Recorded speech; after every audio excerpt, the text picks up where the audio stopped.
ఈరోజు మాది చేపల కర్రీ పులుసు పెడుతుందండి. కేజీ కొరమ్మను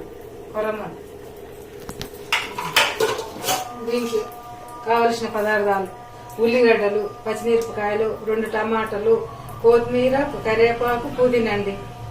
స్టార్ట్ చేస్తుందండి. చారుకు చింతపులుసు చారు పిసికిన ఇంత చారు. ఓకే అండి, స్టార్ట్ చేస్తుందండి.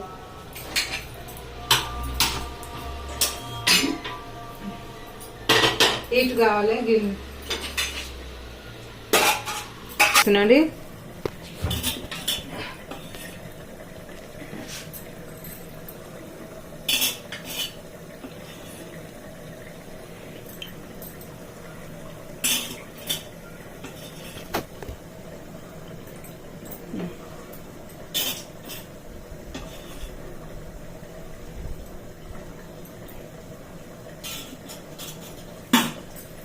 5 పోసిన అండి నూనె.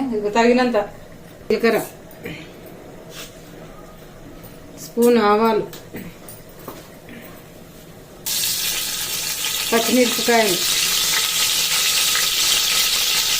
నేను నూనెలు ఇప్పుడే వేస్తుందండి, బాగా మగ్గాలి. కొత్తిమీర, కరివేపాకు కొంచెం సిమ్లో పెడుతుంది, నూనె తిరుగుతుంది.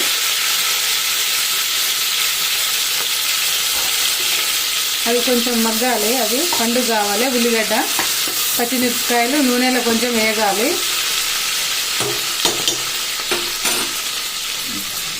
ఇప్పుడు టమాటాలు వేయాలండి. కొంచెం ఇట్లా పిసికితే మెత్తగా అవుతాయండి. కాయలు కొడుతుంది టమాటా గుజ్జు.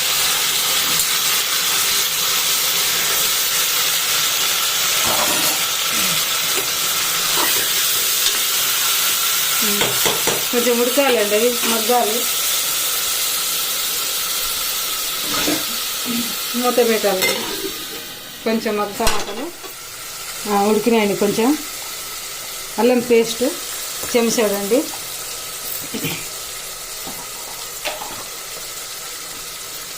పసుపు అండి చెంచాడు.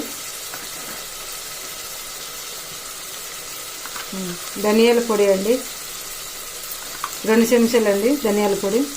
గరం మసాలా అండి తగినంత. ఓకే అండి, ఎంత కలపాలండి, ఎంత కలపాలి.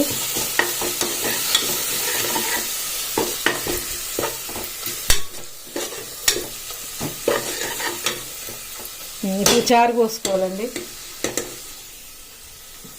చారు పోసుకోవాలి.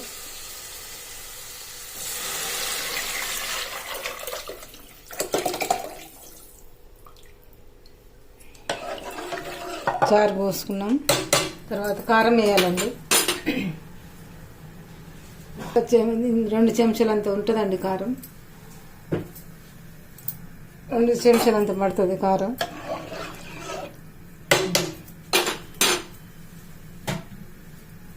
కొబ్బరి పొడి అండి.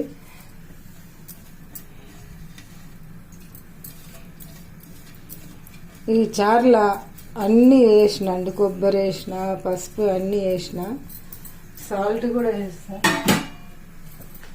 అవి మగ్గాలి. కింది మీదకి చారు కావాలి, కింది మీద కావాలి.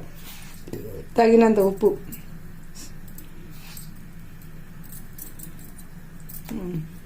అది బాగా మగ్గాలి, కింది మీద కావాలి చారు.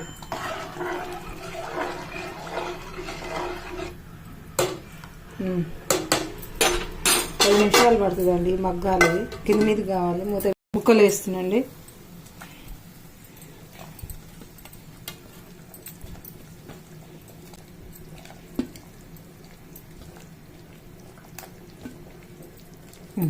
అవి టైం పడుతుందండి, కొంచెం కింది మీద కావాలి, బాగా ఉడకాలి చారులా. వేసినండి. చేపల చారు అయిందండి. ఇగో ఇట్లా అండి అయింది. చారు చిక్కగా ఉండాలి, మరి నీళ్ళు కాకుండా, మరీ చిక్కగా కాకుండా ఈ మాత్తుగా ఇట్లా ఉండాలి. అయిందండి చారు.